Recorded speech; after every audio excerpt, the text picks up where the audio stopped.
What's up, church family? How we doing, everybody? So good to be here. Hey, listen.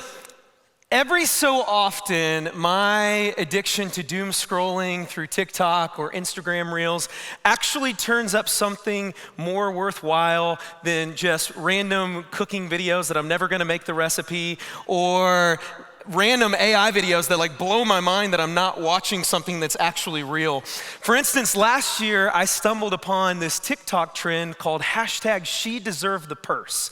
Anybody familiar with this at all? This started with a young lady named Denisha. She was shopping at Target and making her way down the baby aisle when she found a purse kind of wedged between the merchandise. And as a mom, she could totally see the video play out in her head, right? Like some mom was wanting to treat herself with this purse, but quickly recognized she wasn't gonna be able to afford that and the things that her baby needed. And so choosing her baby over herself, she put the purse back and left.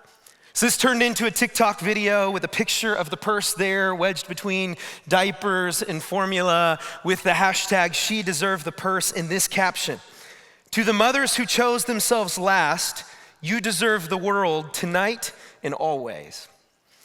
The video went on to garner like millions of views and sparked this social phenomenon of people showing up left and right to stores in specifically baby aisles to like hide cash or gift cards or encouraging notes to moms like in baby diaper boxes and under formula cans. And it was met with just this stream of response videos of moms like sobbing in gratitude when they would find these unexpected blessings. Like it was this beautiful thing until it wasn't.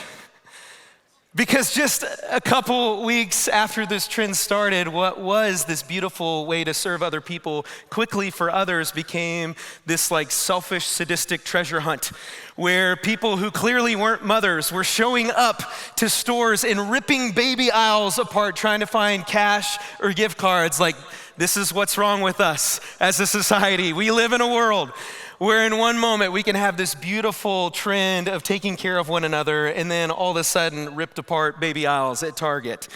Here's the deal. I think it perfectly encapsulates what Paul is talking about in Romans 7, the idea that both of these impulses just wage war against each other in our souls. That at one moment, I can have the capacity to see someone's need in front of me and want to step in and help. And then in the same moment, be tempted to just focus on myself, right? Empathy and selfishness, altruism and egocentric thinking. Sociologists have actually identified that we're living through what they call a crisis of empathy. In fact, a recent study determined that over the last 2 decades, emotional empathy, like my ability to feel and understand what you're feeling and relate to you, it has decreased by 48% amongst American adults. What's really funny is only about 8% of Americans actually say, you know what, I recognize that in myself. Most Americans are like, nah, it's someone else's problem. Political polarization has reached historic levels. 63% of Americans now view people from the opposing political party as, quote, a clear and present danger. Not just wrong in their thinking, like literally dangerous. And here's the deal, if I label someone as dangerous, I can justify not wanting to care for them. Social media has created this weird phenomenon where you could be scrolling through Facebook and in one moment see these awesome pictures from your friend's wedding, and then the very next moment, these heartbreaking pictures and headlines from natural disasters halfway across the world. And we're bombarded with all these headlines and all these things demanding our attention and needs, and it leads to what's called an empathy collapse. Like our minds become so overloaded by everything demanding our attention that we just kind of lock up. And so we can settle for a like or a comment or a share, and awareness becomes a substitute for true connection and trying to seek and find solutions. There's also the hustle culture that we live in, right? Like we're told to grind and to optimize and to maximize our potential and minimize our interruptions.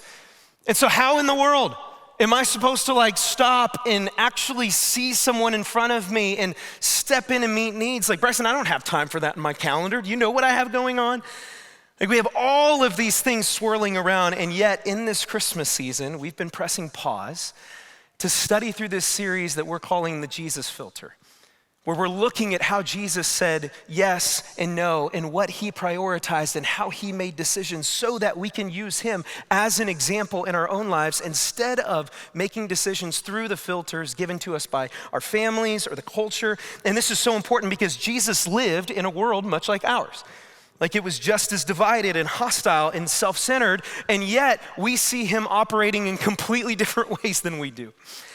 One of my favorite quotes from the late pastor and author Tim Keller is this: if your God never disagrees with you, you might just be worshiping an idealized version of yourself. Ouch, I feel that on a deep level. Listen, I don't think there was a greater yes from Jesus that was more scandalous to his disciples or more jarring towards our status quo and revealing of the emotional divide within our hearts than his yes to this word, compassion. Compassion.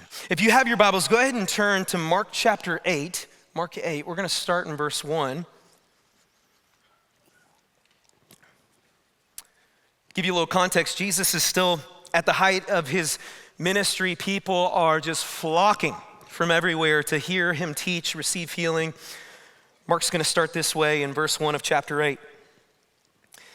About this time, another large crowd had gathered, and the people ran out of food again. Mark's using some language that may confuse us, like another and again. If you're wondering why he's saying this, hold tight for just a second. Verse 2, Jesus called his disciples and told them, hey, I feel sorry for these people. Like they have been here with me for 3 days, and they have nothing left to eat. Look, if I send them home hungry, they will faint along the way, for some of them have come a long distance. You know, Jesus and his disciples, they're surrounded by this huge crowd that Mark is going to later describe as being made up of 4,000 men, but there's also tons of women and children there, most likely. And they all heard that Jesus was out in the wilderness in their area. And so they all head out by the thousands to this little impromptu camping conference with Jesus as the keynote speaker. I'm curious, where's all my glampers across all our campuses? You know, you glamour campers with your RVs and your bougie tents. Yeah, you can throw all of that out. Like this is 3 days in the wilderness. Some translations say in the desert. Like, can you imagine the stank? Like the kids are beyond hangry. Like this is not a pleasant camping trip in many ways. And Jesus takes note of the fact that these people are starving, they're hungry. And if he sends them home, many could experience different health complications in a very real way. And so the way he frames it to his disciples is this. He says, hey, I feel sorry for these people. Maybe your translation says this, hey, I feel compassion for these people. And it's this word here, compassion, that's the next filter that Jesus wants us to kind of assess and lean into as we move through this series. If you want to know what was the primary emotion that marked Jesus' life and the number one just motivating factor behind everything he did, you're looking at it right here, compassion. You know, Carl preached on compassion a little earlier this year, so you might remember this, but the Greek word for compassion is the word splagna. And I know we all want to say it, so across all our campuses, 1, 2, 3, splagna. In fact, you might remember that it literally translates to your guts, your intestines, your insides. It's the idea that you see a need in front of you that just moves you so emotionally that there's no better way to describe it than your innards kind of turning over and churning. And I think we understand this, right? Like so many times when we feel these really powerful emotions in our lives, they're not primarily up here in our head or our heart. Like oftentimes they're here in our stomach. Like we feel a little sick, our stomach turns. I remember this moment when I was 5 or 6 years old where it was picture day at school around Christmas time. And so all the kids were all there in our Christmas best, you know, the really scratchy collars that your mom would put you in. And we were coloring pictures as presents for our parents. And as I'm coloring my picture, I look up and gaze across the room and y'all, the heavens open and light shines down and the angels are singing as I gaze upon the girl who was my kindergarten crush. You know, whatever that means when you're 5 years old. And, you know, I was feeling pretty confident today. You know, as any smooth, suave kindergartner, like I was about to win her heart by my ability to color inside the lines. And so I had my coloring page I was proud of, and I'm making my way over to her with my Christmas sweater and my little tie. And then all of a sudden I start feeling it. You know, the kind of, stomach's feeling a little queasy. This is weird. Oh no, what's about to happen? Oh no, I can't control this. You know what happened? Splagna happened. Like all over my sweater and all over my coloring page and all over her Christmas dress and all over her coloring page. And she cried, and the kids called me pukey, and I still have PTSD to this day. But thank goodness that Jesus' splagna doesn't look like Bryson's splagna. You know, when Jesus saw the crowds wandering, confused, and helpless, like he had compassion on them, and he taught them. When Jesus encountered two blind men begging by the road, he had compassion on them and he healed them. When a man with leprosy came to Jesus, Jesus was moved with compassion and he touched him. When he saw a widow weeping over her dead son, like his heart just brimmed over in compassion and he raised the boy from the dead. And pay attention to this. Compassion for Jesus was always followed by an and. Yeah, up until this point, all through Greek literature, compassion was simply something that you just have. Like you kind of feel it and it sits here as pity or sorrow for something or someone. Jesus is the first one to make compassion something that you do. Like for Jesus, compassion was never just an internal feeling that stopped at pity or sympathy or feeling sorry. Like it was always a movement from his gut through his hands as external action to meet very real needs right in front of him, one at a time, whether that be physical or mental or relational, and always spiritual. To put it this way, saying yes to compassion first and foremost connects you to God's heart. Connects you to God's heart. We've talked about it already this morning, but you want to know the very first word that God ever says out of his own mouth to describe himself in all the Bible? It's here in Exodus 34. Yahweh, the Lord, the God of compassion and mercy. Look, I am slow to anger and I'm filled with unfailing love and faithfulness. This is the first word that God ever speaks out of his own mouth in reference to himself. Not holy, not just, not powerful, compassionate. And God isn't just compassionate, like he is compassion. It's really interesting. This word that God speaks in the Hebrew in the Old Testament, where in the Greek, compassion means your guts. Here in Hebrew, compassion literally refers to a mother's womb. It's like the picture of a mom who has just labored for her child, and she's looking her child in the eyes and caressing her tightly to her core and gazing with this fierce, passionate love. You know, for parents in the room and across all campuses online, or maybe you're not a parent, but you've had this experience. Do you remember a moment where you held a newborn for the first time? And you felt like that burning in your core as you gazed into their eyes, saying like, I will not let anything bad ever happen to you. It's that feeling I have every night as I hold my two little girls and think about all the dumb boys that are gonna be trying to hang around one day.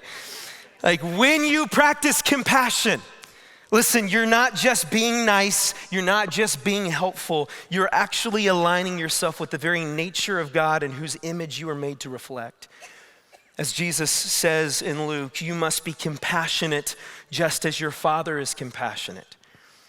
And this is why this is so important. You know, scholars and historians like Rodney Stark in his excellent book, The Rise of Christianity, they point out the fact that it was the compassion of the early church in the first 3 centuries that was the most powerful apologetic of the gospel and just rocked Rome to its core. Because here's the deal, in the first 3 centuries, Rome was not at all a compassionate place. Like a number of plagues swept through the Roman Empire from time to time, and in those moments, the wealthy would flee to vacation homes while the poor were left to become sick and die in the streets. Infants were often routinely abandoned when they weren't wanted, and they were left on hillsides to die of exposure. Widows and orphans had no social safety net, and it's into this very reality that the early church stepped as just this bleeding heart of compassion. You know, when the plagues came, the church didn't run, the church stayed and they cared for the sick. In fact, the church's care for the sick and the poor was one of the most powerful glimpses into who Jesus is and his heart for people, that literally before the plagues, major plagues that rocked Rome came, only 1 out of every 250 Romans professed faith in Jesus. After the plagues and the care of the Christians, 1 out of every 4 Romans professed faith in Jesus. The church took in abandoned babies and raised them as their own. They created the first hospitals and orphanages and charitable organizations. They sold their possessions to care for widows. They visited prisoners. They've fed the hungry. The Roman Emperor Julian, who hated Christianity and wanted to try to stamp it out, even admitted this frustratingly. The godless Galileans, the Christians, they feed not only their own poor, but ours also. And while the pagan priests neglect the poor, the hated Galileans devote themselves to works of charity. Basically, he's saying this, hey, come on, guys, the Christians are making us look bad. Like, people were so drawn to Jesus because his followers lived powerfully like him through the power of the Holy Spirit. And listen, it changed the world. It's why I am so humbled and grateful to call this church my home, especially in the midst of this generosity and discipleship journey that we're on together called Move. Like, I know across all of our campuses, so many of us have sacrificed in so many ways we could not have even begun to imagine. And yet I think we're just beginning to glimpse how God is just gonna move so powerfully in and through this place as we partner with him in his compassion. We saw the video earlier on anti-sex trafficking. And Carl shared last week so many beautiful stories coming out of church plants we've been able to partner with. You know, for us at the Franklin campus, this looks like every Sunday morning, a number of our ladies from Franklin driving up to Nashville to serve and hang out at one of our partners called the Next Door Recovery Center. It's a ministry that works with women coming out of addiction or out of just these destructive cycles. And what's really beautiful is as of June 1st, our ladies from Franklin have been able to be in the lives of and see 89 ladies give their lives to Jesus. It's beautiful, beautiful. One such lady that we've been able to build a relationship with and serve, she showed up at the Next Door just battling addiction throughout her life. She had a very real plan to end her life before she walked through the doors, and she later wrote this: I have never felt so comfortable with strangers in my life. Surrounded by other women in recovery and hearing their stories and being cared for so attentively by staff and volunteers literally saved my life. Even the simple kindness of people smiling and saying hello and asking how I was, it made a difference. She now beautifully walks 46 days sober. It's the longest she's walked in victory since she was 16 years old. So good. Listen, church, saying yes to compassion connects you to God's heart. And we can't even begin to imagine what as simple as literally just praying to have eyes to see the hurts around us, or to carve out time in our calendar to sit with people and actually have open ears and a heart to hear what they're walking through. Like, we have no idea how God can use that to just impact someone's life. It's at the very heart of our God. Jesus said, I have compassion for these people. Look at how the disciples respond though, verse 4. His disciples replied, as they're looking out over the thousands and thousands of really smelly and hangry people, well, how are we supposed to find enough food to feed them out here in the wilderness? Yeah, on the surface, it's a pretty good question, right? Especially look at what Jesus asked them next. Well, how much bread do you have? Oh, 7 loaves, they replied. 7 loaves of bread over 4,000 people. Like, the math isn't really mathing. And yet, here's the deal. The disciples have been a part of a moment that was almost exactly like this just a couple chapters earlier. We don't really have time to camp out here, but if you put your thumb here and you flipped back to Mark chapter 6, you would find an account you're probably a little more familiar with called the feeding of the 5,000, where Jesus took 5 loaves of bread and 2 fish and fed the crowds. And so the question is, like, what gives for the disciples here? Like, are they just so sleep deprived and hungry that they have forgotten about one of the greatest miracles that Jesus has done up to this point in his ministry? Here's the deal. This is not a head problem for the disciples. Jesus' compassion is shining a light on a major heart problem in the disciples. With the feeding of the 5,000, if you were to go back and look, that happened back in Jewish territory. Like, as Jesus and his disciples are taking care of these crowds in that account, like the disciples in their mind, they're caring for their people, the in crowd. And yet here in the feeding of the 4,000, this took place in predominantly Gentile territory. And so the disciples are looking out over crowds that would have been made up of so many people that in their mind were the enemy. Like, in fact, if you look at the two accounts, the two stories, like, you'll see the difference. In the feeding of the 5,000, it's the disciples that come first to Jesus and say, hey, we should take care of these people. They're hungry. But it's Jesus here in the feeding of the 4,000 that says, hey, these people need help. I have compassion for them. And it's this yes, this scandalous yes to this deep compassion that Jesus has. But in the disciples' mind, it's for those people.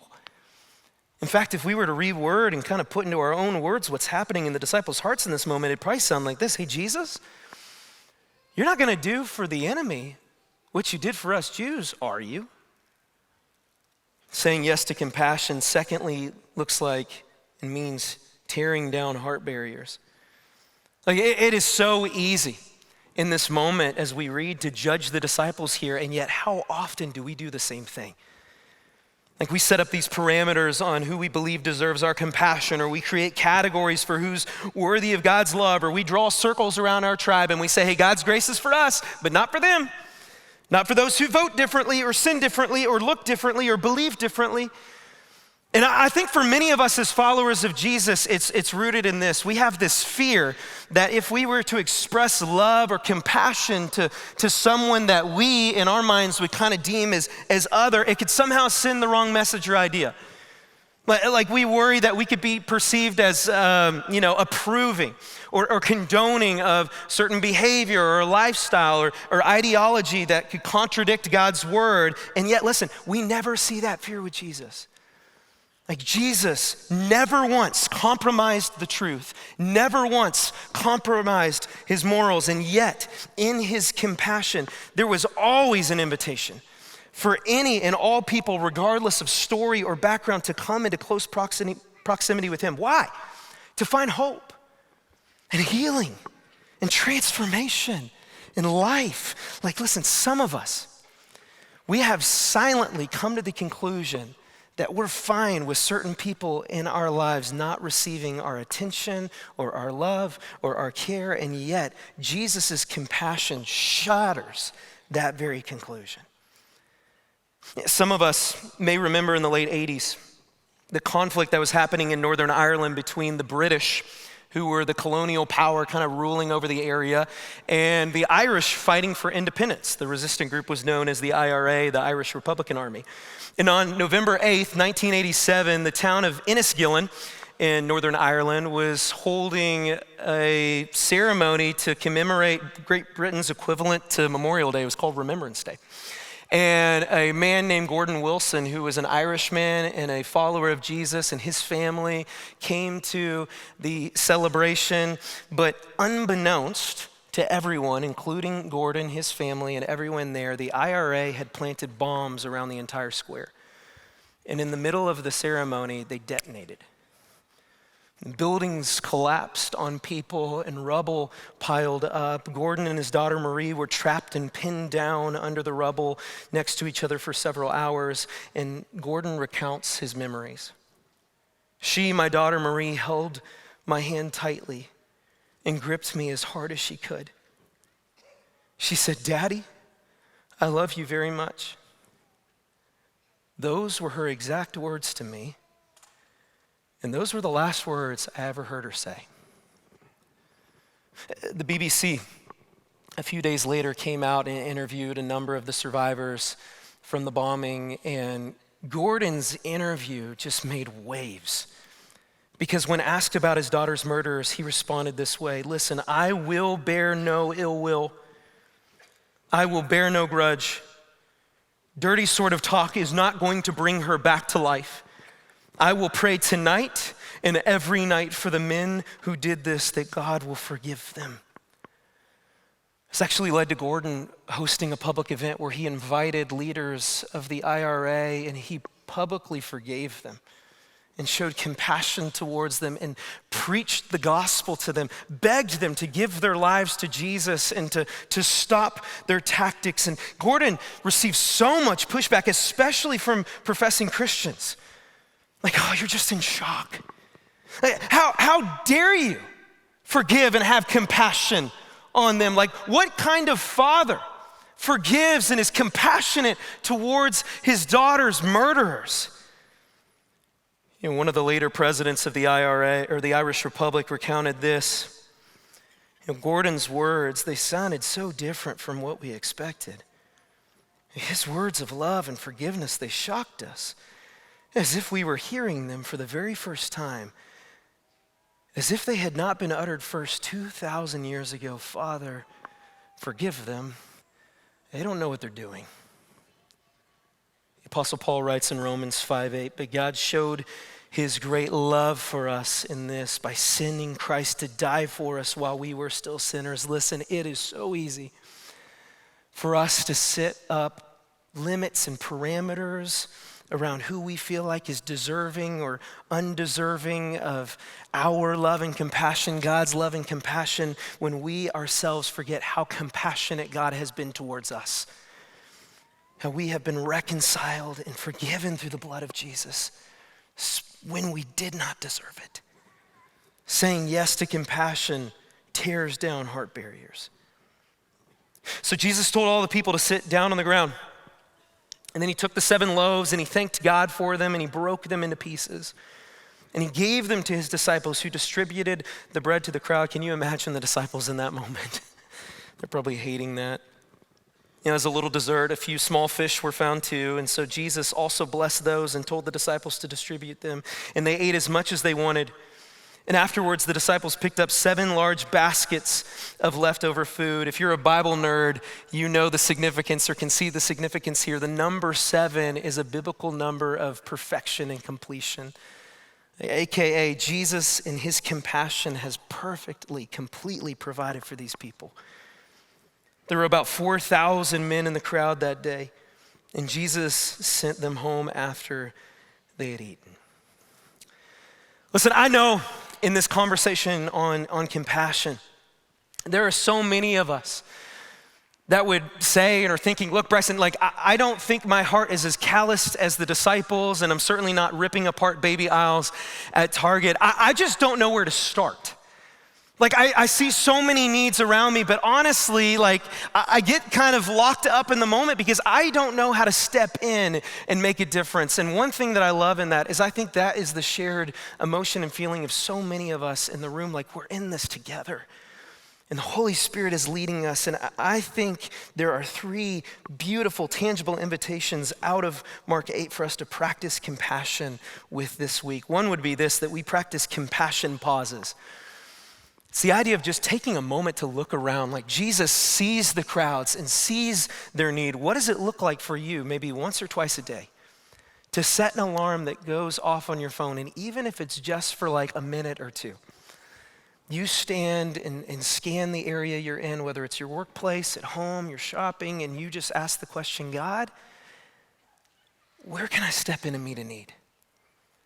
Give me eyes to see the way you see. Help me to know how to step into these moments. Maybe it's a text that's encouraging, or paying for coffee, or sitting down and having a conversation with someone where you're a listening ear. And listen, it's tempting to feel like we have to fix all problems around us, and yet Jesus gives us the one at a time model. What does it look like for the one person in front of you in a given moment to receive your compassion. Second would be to practice what I like to call the 7 loaves exercise.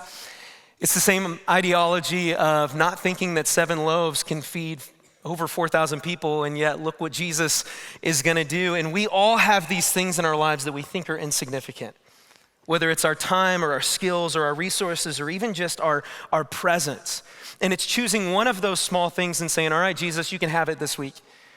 Use this in a big way that I can't see.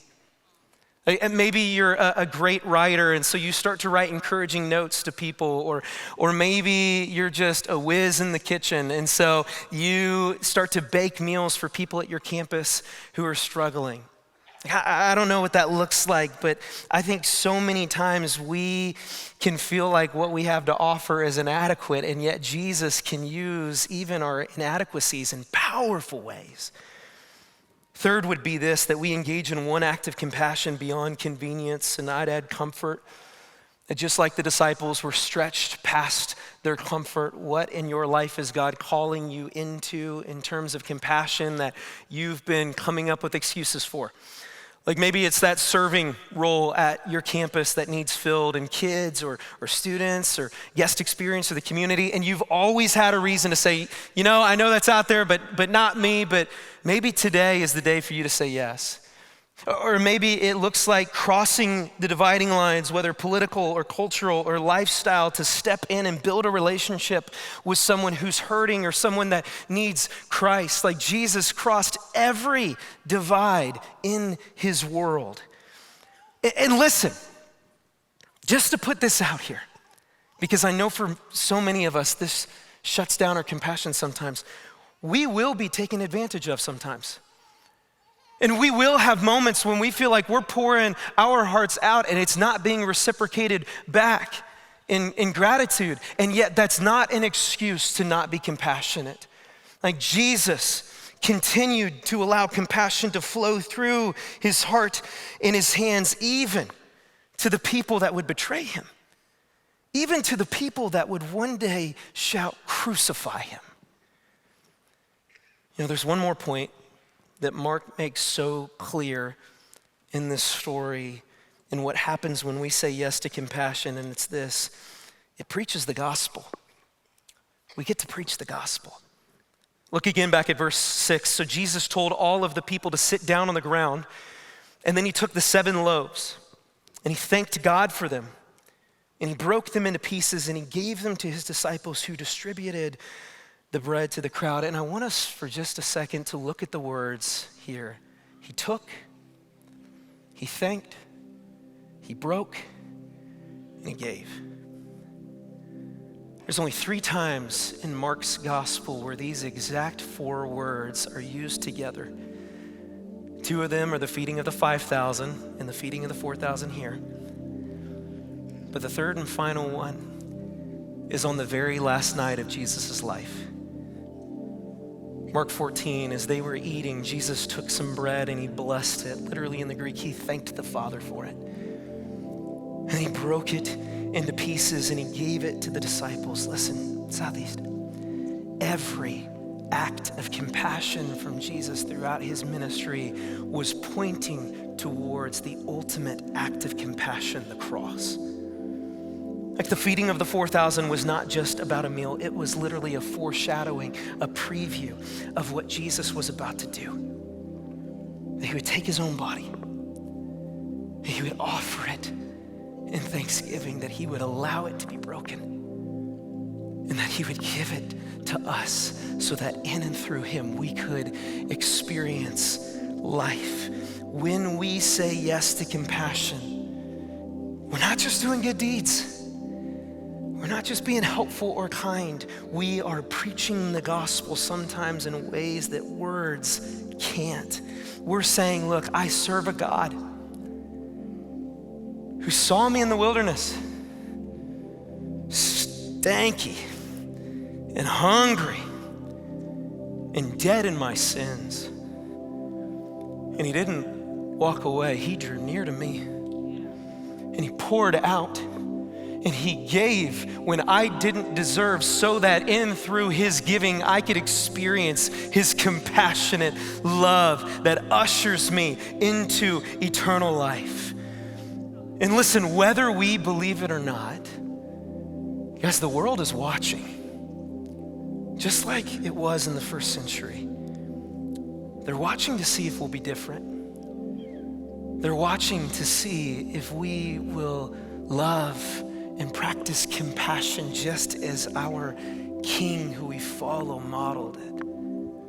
And so Southeast, listen, let's be the church that doesn't run away, let's run to. Let's cross the dividing lines. Let's be the church that sees needs and doesn't just feel sorry for them. Like we allow the movement in our core to just flood through our heart and out of our hands as we seek to make a difference, even in the smallest of ways, one at a time. Listen, if you have encountered the compassion of Jesus, indifference is no longer an option.